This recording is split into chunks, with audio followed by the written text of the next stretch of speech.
Pouco antes do discurso Eu Tenho um Sonho de Martin Luther King Jr., um rabino alemão discursava sobre liberdade e justiça no Memorial Lincoln. A trajetória do rabino Joachim Prinz até ali foi longa.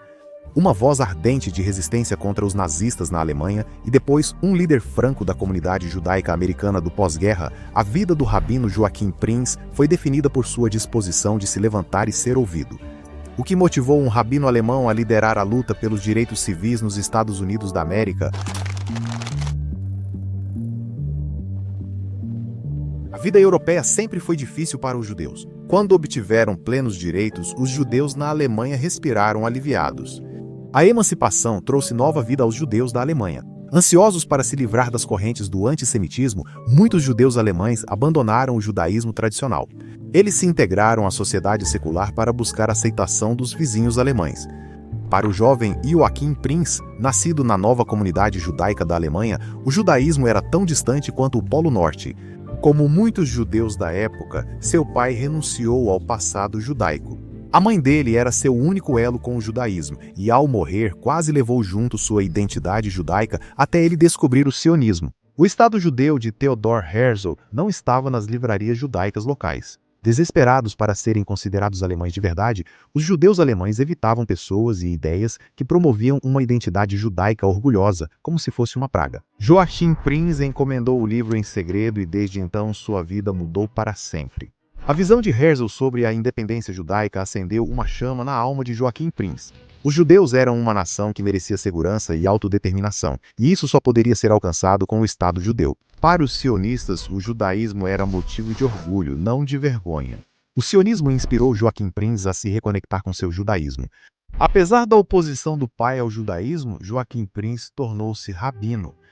Quando se formou na escola rabínica, ele já havia se tornado um orador carismático e popular. Seus discursos atraíam muitos jovens para as principais sinagogas da Alemanha. Num país onde ser judeu era visto como vergonha, Prinz lutou para recuperar o orgulho judaico. As coisas mudavam rápido para os judeus da Alemanha, com Hitler e os nazistas no poder. Promulgaram leis sufocantes, retirando dos judeus direitos conquistados e usando-os como bodes expiatórios dos problemas da Alemanha. Joachim Prinz percebeu os sinais, preocupado com o futuro de sua comunidade. Ele viajou pela Alemanha e Europa alertando judeus sobre o antissemitismo nazista, mas se manifestar contra os nazistas era perigoso, para dizer o mínimo. Olhos e ouvidos nazistas estavam por toda parte, prontos para punir traidores. Joachim Prinz não ficou seguro por muito tempo e foi perseguido pela polícia secreta nazista. Ele suportou várias prisões até que as autoridades alemãs o expulsaram permanentemente da Alemanha. Ironicamente, isso talvez tenha sido o melhor que aconteceu com ele. Em apenas alguns poucos anos, a comunidade judaica alemã seria completamente dizimada, enviada para as câmaras de gás e os brutais campos de concentração nazistas, forçados a fugir. O rabino Prinz foi convidado por rabinos americanos para se estabelecer nos Estados Unidos da América, país que já havia visitado. Ele não se impressionou com as cidades decadentes nem com o racismo. Na década de 1930, judeus nos Estados Unidos da América ascendiam socialmente.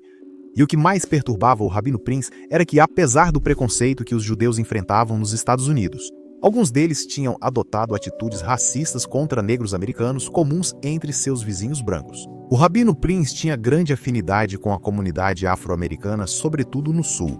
A intolerância era familiar para esse refugiado da Alemanha nazista.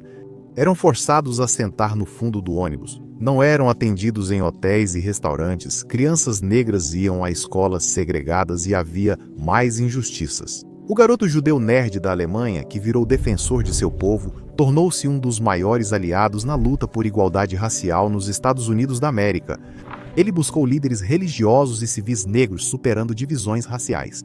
E quando o reverendo Dr. Martin Luther King Jr. se tornou o principal líder do movimento dos direitos civis não violentos, o rabino Prinz se encantou com sua mensagem e o convidou para falar em encontros judaicos e na sinagoga em Newark. E o rabino Prinz não apenas falava, ele literalmente colocava em prática o que dizia. Ele protestou com ativistas negros dos direitos civis.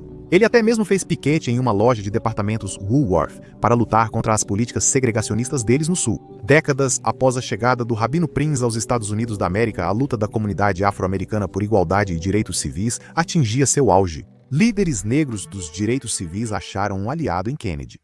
John Fitzgerald Kennedy e ativistas negros pressionaram pela aprovação da Lei dos Direitos Civis, que proibiria segregação e discriminação. A oposição à lei era forte.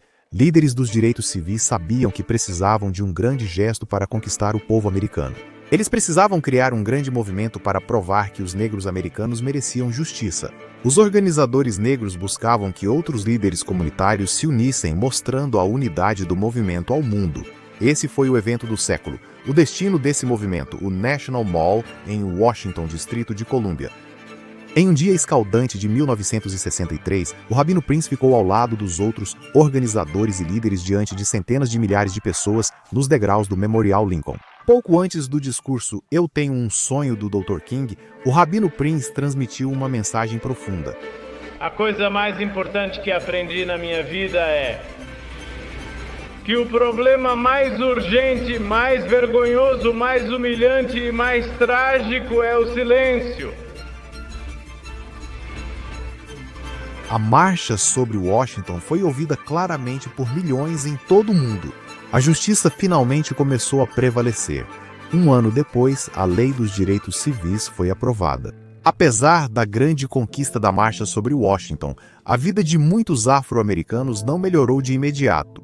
Só porque havia igualdade no papel, isso não mudou as condições racistas nem corrigiu séculos de discriminação. Primeiro, John Fitzgerald Kennedy foi assassinado, seguido por Malcolm X e Dr. King. A esperança por justiça foi substituída por decepção e raiva. A confiança e a unidade entre os grupos de defesa judaicos e negros começaram a se dissolver. Os judeus nos Estados Unidos estavam se tornando cada vez mais bem-sucedidos. A maior parte dos judeus se dizia branca. Para alguns ativistas radicais, judeus eram vistos como opressores, reforçando estereótipos antissemitas. O racismo citado pelo Rabino Príncipe nas comunidades judaicas gerou tensão entre negros e judeus. A mensagem de unidade do Rabino Príncipe e do Dr. King foi ignorada por discursos mais revoltados e raivosos. Essas tensões fizeram alguns judeus deixarem bairros com grandes comunidades negras. A sinagoga do Rabino Príncipe era em Newark, cidade com grandes comunidades negras e judaicas. Realista, mas também idealista, o Rabino Príncipe ainda acreditava na convivência, mas o Rabino Príncipe não conseguia escapar do conflito crescente. Ele e sua sinagoga viraram alvo de radicais. Um zelador negro da sua sinagoga foi sequestrado por extremistas nacionalistas negros que visavam o Rabino Príncipe para pedir resgate. Sua sinagoga foi até alvo de uma tentativa de incêndio criminoso. O prédio sobreviveu, mas o dano psicológico foi profundo. Ainda assim, o Rabino Príncipe mantinha amigos na comunidade afro-americana. Líderes negros locais vieram prestar solidariedade a ele e expressar seu apoio. Às vezes, as tensões estavam mais próximas de casa. Nem todas as facções judaicas concordavam com o Rabino Príncipe. Sua visão de um judaísmo mais universalista causou divisão com alguns sionistas. Consideravam a visão dele sobre valores judaicos muito limitada. O judaísmo não se limita à justiça racial, apesar de a busca por justiça ser central em sua doutrina. Mas o Rabino Prince seguiu marchando pelo ritmo da liberdade. Após anos em Newark, ele e sua congregação foram obrigados a se mudar para um subúrbio, mas manteve sua visão de igualdade. Ele pediu que sua nova sinagoga não tivesse vitrais. Ele queria que as pessoas vissem o mundo claramente, sem distorções. Quando morreu em 1988, era um rabino querido por sua comunidade e seu legado pelos direitos civis permanece. Vivemos tempos incertos. Antes, negros e judeus marchavam juntos. Hoje parece que nossas causas mais se chocam do que se alinham. Focamos mais nos conflitos do que nas semelhanças.